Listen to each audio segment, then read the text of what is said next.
The great Sabbath, Shabbat HaGadol, the Sabbath before Passover, is the Sabbath in which we think of Elijah the prophet.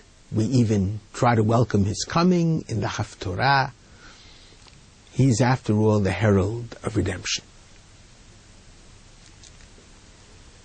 And on the Passover Seder evening celebration,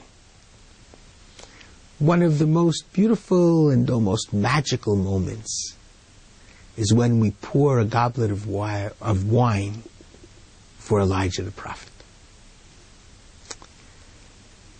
The story is told of a good Jew who was a Sadegura Chassid, lived not far from Warsaw in Poland. And he was a fairly comfortable Jew, not one of the wealthiest, but certainly comfortable and able to give nice charity. And when he was doing his Passover shopping,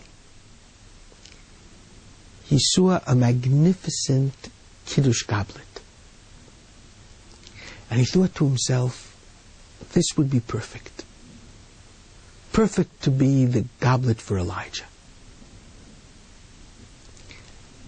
He bought it. He was very satisfied with his purchase. And he went to his Rebbe, the Sadegura Rebbe. He showed him the goblet. And he said, Rebbe, I would like to give you the goblet for you to use at your Passover Seder. But I would like you to give me a blessing that Elijah the prophet should actually come to my Seder, and I should actually see him when he comes, and even speak to him. The Rebbe accepted the goblet to be used for the Seder, gave the man the bracha he asked for, the blessing he asked for, and the man went home. The Seder came, poured the cup for Elijah. There was no Elijah. He was very disappointed. He went to see the Rebbe right after Passover. He explained his disappointment. And the Rebbe said, I think we ought to try again. Obviously, I'm going to return the goblet to you. You only gave it to me to use for the goblet for Elijah for the Seder. I understood that. And I'd like you to prepare for next Passover to make the Seder in a small shtetl, a very small townlet, which was about 20 miles away from where the Sadegura Rebbe and this disciple of his lived. It was known as a very poor townlet. And the Rebbe said, if you really want what is called the Gilui Eliyahu, you really want to speak to, meet Elijah the prophet at your Seder, I'll tell you what to do.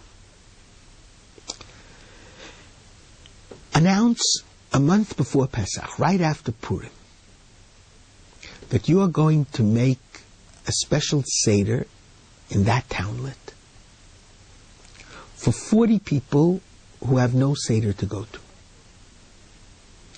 The first 40 who sign up, they will be invited to your Seder. Prepare everything, make the Seder in the townlet, bring your wife and children, use this cup, this goblet for Elijah, the cup of Elijah, and I guarantee you that you will meet Elijah.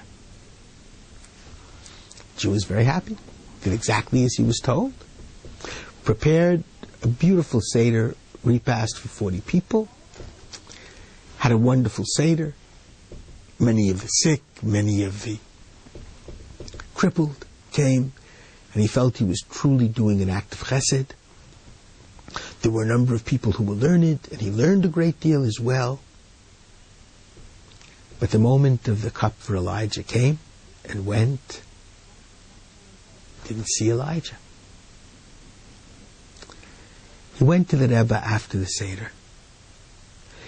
He insisted on seeing him even during Chol HaMoed, the intermediate days of the festival. Rebbe, he said, this is the second time I've been disappointed. I did exactly what you told me. I provided a Seder for 40 people who otherwise wouldn't have had a Seder, and many of them were cripples. And many of them were really scholars who had fallen upon hard times. They were so grateful. But the whole point was missing. I never saw Elijah the prophet. And the Tzaddik Rebbe took the hands of his disciple in his own hand. And he looked at him deeply in his eyes. And he said to him, of course you met him. You were Elijah the prophet. You became Elijah the prophet. Look at the Seder that you supplied for 40 people who otherwise wouldn't have had what to eat. You were Elijah, and therefore you met him. Chag Kosher v'Sameach.